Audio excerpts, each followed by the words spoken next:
Bonjour à tous, c'est Romain et aujourd'hui on va poursuivre la série de vidéos sur l'apprentissage en parlant de notes, celles qu'on peut prendre n'importe où, au bord d'un cahier, en cours, en conférence, et on va voir comment on peut les organiser.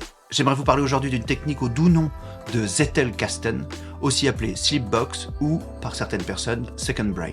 Dans cette vidéo, on parlera d'abord de Niklas Luhmann, un génie trop peu connu qui a créé le Zettelkasten. On verra également comment fonctionne ce système, quels outils on peut utiliser au XXIe siècle, et je vous donnerai ma petite astuce comme d'habitude. C'est parti. Niklas Luhmann est un sociologue allemand du XXe siècle dont l'influence est extrêmement importante de par sa littérature, mais qui a été très peu traduit en Europe. Il y a très peu de ses ouvrages qui sont traduits en français parce que même les Allemands luttent à comprendre le tout, tellement ils sont complexes, et c'était son but. Mais ce qui nous intéresse chez Niklas, c'est pas forcément le contenu de ses livres, mais plutôt le nombre qu'il en a écrit. Plus de 70 durant sa carrière universitaire qui a duré 34 ans.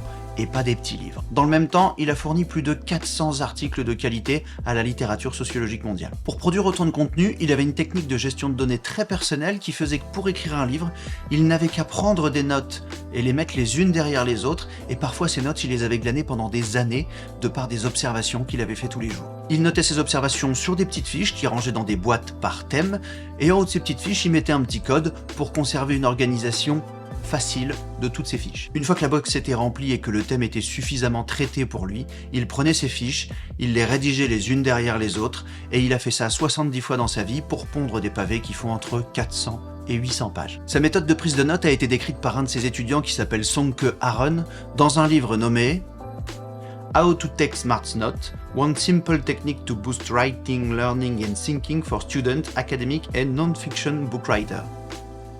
C'est le titre du livre. Il n'est pas traduit en français, il fait 167 pages et toutes les lignes sont importantes. On voit qu'il a utilisé la technique de son maître pour le rédiger.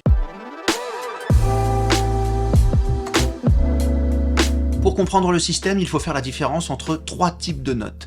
Les notes volantes, les notes de projet et les notes permanentes. Les notes volantes sont souvent des post-it dont l'utilité est extrêmement basique ou limitée dans le temps. Les notes de projet sont des notes qu'on va prendre pour rendre quelque chose, lire un livre, étudier quelque chose de précis, et ça aura une fin. Une fois qu'on aura terminé, ces notes de projet seront conclues. Enfin, les notes permanentes sont des résumés des notes volantes ou des notes de projet. Ce n'est pas une accumulation de données, mais plutôt un résumé de ce qu'on a retenu du projet et des pensées qui y sont associées. Ça ressemble plus à ce qu'on dirait pour transmettre ce qu'on a retenu ou ce qu'on utiliserait pour en débattre avec quelqu'un. C'est avec ces notes permanentes mises les unes derrière les autres que Niklas Luhmann a pu écrire autant de livres avec une profondeur de réflexion rarement atteinte. Tout ce qu'il a pu écrire est le fruit de réflexions qu'il a pu croiser entre elles et approfondir facilement. L'accumulation de notes permanentes sur des petites fiches lui permet également de les croiser entre elles et de faire des liens entre les différentes données qu'il a glanées. Luhmann utilisait un classement à base de lettres et de chiffres qui lui permettait de replacer chaque note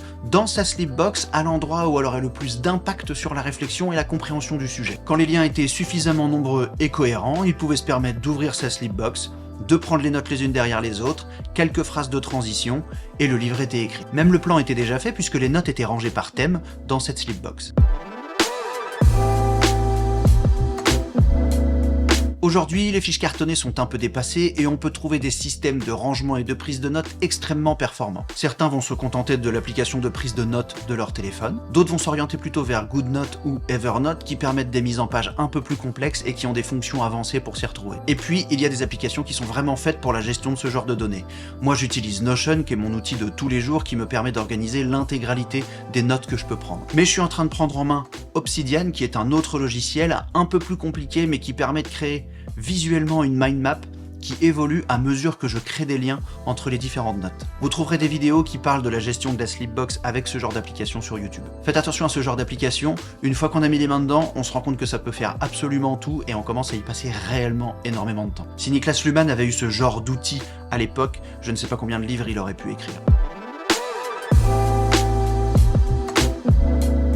Ma petite astuce pour la Sleepbox, c'est de se donner un temps dans la semaine où on se pose et on note des réflexions qui ont vocation à finir en notes permanentes. Ce temps, il peut être pris une fois par semaine ou plusieurs fois par semaine si on a une quantité de données importante à condenser. Pour prendre le réflexe de le faire, je me réserve 10 à 15 minutes tous les matins pour écrire sur un sujet de façon profonde par rapport à quelque chose que j'ai vécu la veille, que ce soit une phrase que j'ai entendue, une discussion avec un patient ou une sensation que j'ai eue pendant la journée. Ça permet de faire des notes avec une vraie réflexion qui nous est propre et pas juste une accumulation de pensées des autres qu'on aurait mis à la suite dans un livre. Je crée ma version de la réflexion, je suis encore loin de pouvoir écrire un livre, mais ça m'aide à orienter des réflexions, des recherches, voire même à modifier des comportements pour être plus en lien avec ma vie de tous les jours. C'est tout pour cette vidéo d'introduction au Zettelkasten. J'espère vous avoir montré un moyen de mieux gérer vos notes et de les rendre plus efficaces dans votre vie de tous les jours. J'espère que ça vous aura montré un moyen de gérer vos notes de façon plus efficace et surtout durable dans le temps. Je vous invite à vous abonner pour avoir mes vidéos dans votre flux YouTube. Ne cliquez pas sur les notifications, on en a déjà suffisamment comme ça. Pour être tenu informé, poser des questions ou proposer des sujets de vidéos, n'hésitez pas à me suivre sur les réseaux sociaux. Vous pouvez également vous inscrire à ma newsletter sur romainlarue.com. J'envoie tous les mois des informations et des petites astuces. On se retrouve dans la prochaine vidéo. D'ici là, prenez soin de vous et des autres.